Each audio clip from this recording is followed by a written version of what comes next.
Hi, myself doctor Dishant Chhabra, your ENT and cochlear implant surgeon.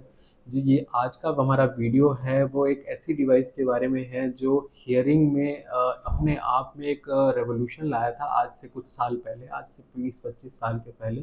पर अभी तक लोग इसके बारे में बहुत ज़्यादा जानते नहीं हैं क्योंकि ये इतना कॉस्ट इफ़ेक्टिव नहीं है। पर इसमें बहुत सारी एडवांसमेंट आ गई हैं आज जो डिस्कस करना बहुत ज़रूरी है, आपको अवेयर करना बहुत ज़रूरी है। तो ये कोक्लियर इम्प्लांट क्या होता है? सबसे पहले जानेंगे कि कोक्लिया क्या होता है। तो जो हमारा कान है वो 3 पार्ट में डिवाइड होता है, आउटर ईयर, मिडल ईयर और इनर ईयर। जो हमारा इनर ईयर होता है उसमें छोटे-छोटे से हेयर सेल्स होते हैं, जो हमारे नर्व को, सुनने की नर्व को स्टिमुलेट करते हैं और हमारा जो हियरिंग है, हमारी जो आवाज़ है हमारे दिमाग तक पहुँचती है। जब ये सेल डेड हो जाते हैं या सेल ओल्ड हो जाते हैं या किसी वजह से ये सेल बनते नहीं हैं, तो हमारी नर्व स्टिमुलेट नहीं होती और हमें आवाज़ नहीं आती है। तो उसको बायपास करने के लिए एक डिवाइस बनाई गई है जिसे हम कोक्लियर इम्प्लांट कहते हैं, जो हमारी नर्व को, ऑडिटरी नर्व को, सुनने की नर्व को स्टिमुलेट करती है और दिमाग तक उस आवाज़ को पहुंचाती है। तो इसी डिवाइस को बोला गया है कोक्लियर इम्प्लांट। उसके बारे में हम बात करेंगे। अब ये डिवाइस किस किस को ज़रूरत होती है, किस किस में काम करती है। तो अगर आपको profound to severe hearing loss है, मतलब आपको सुनने में बहुत ही ज़्यादा दिक्कत है, आपका कान ऑलमोस्ट डेड हो गया है, वहाँ इस डिवाइस का ज़रूरत पड़ती है। बच्चे जो, जिन्हें इनिशियली जो ये डिवाइस जिसके लिए बनाया गया था वो बच्चों के लिए जिनको जन्म से सुनाई नहीं देता है, इनबॉर्न सुनाई नहीं देता, उसमें ये डिवाइस बहुत ही काम करती है। तीसरा, जो आप हियरिंग एड लगा रहे हैं पर हियरिंग एड काम नहीं कर रहा है, उसमें भी इसका बहुत ज़्यादा रोल है। अब इसमें स्टेप्स क्या होते हैं? तो ये कोक्लियर इम्प्लांट करने से पहले एक थोरो जांच करना ज़रूरी है पेशेंट की कि डिवाइस काम करेगी भी कि नहीं करेगी। उन जांचों में क्या आता है? सबसे पहले हियरिंग असेसमेंट हम कराते हैं। हियरिंग असेसमेंट के अलावा एक सीटी होता है और एक एमआरआई होता है, ये देखने के लिए कि जो आपकी कान की नस है, जो आप इम्प्लांट जिसको स्टिमुलेट करेगा वो ठीक है कि नहीं, ये जानने के लिए हमारा एक सीटी और एमआरआई कराया जाता है।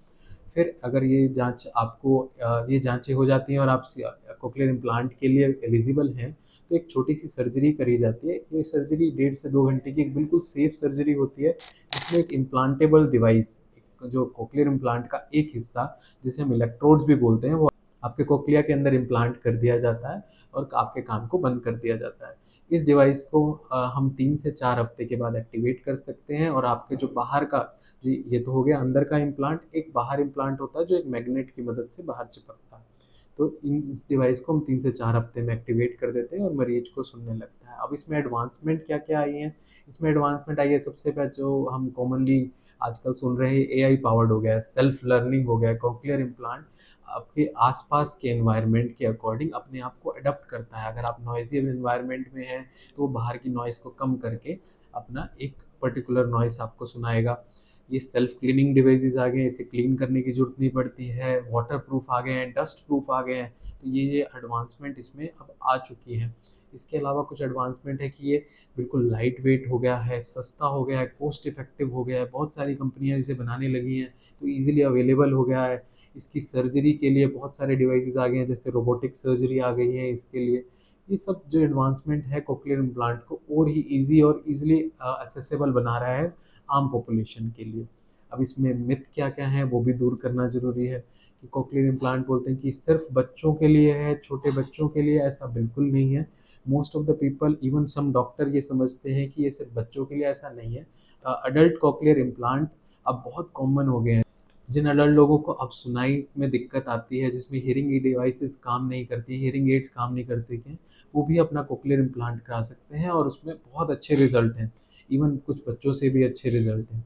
जो रिहैबिलिटेशन वाला पार्ट है, जब जिन बच्चों को हम कोक्लियर इम्प्लांट लगाते हैं, जिन्हें बचपन से सुनाई नहीं देता है, उन्हें कोक्लियर इम्प्लांट के बाद एक स्पीच थेरेपी से गुज़रना पड़ता है क्योंकि वो कभी भी बोलना सीखे नहीं हैं बोलने के लिए।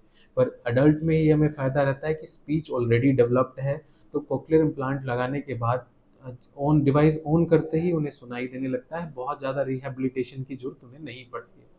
तो अगर आपको भी हियरिंग डिवाइसेज़ से, हियरिंग एड से कुछ प्रॉब्लम होती है या आपके आस-पास कोई बच्चा है जिसे सुनाई नहीं देता है, तो आप उसे कोक्लियर इम्प्लांट के लिए सजेस्ट कर सकते हैं। ये बहुत ही सेफ़ और बहुत ही रेवोल्यूशनाइज़ बहुत ही एडवांस डिवाइस है जिसे आपको अपने डेली लाइफ़ में यूज़ करना है।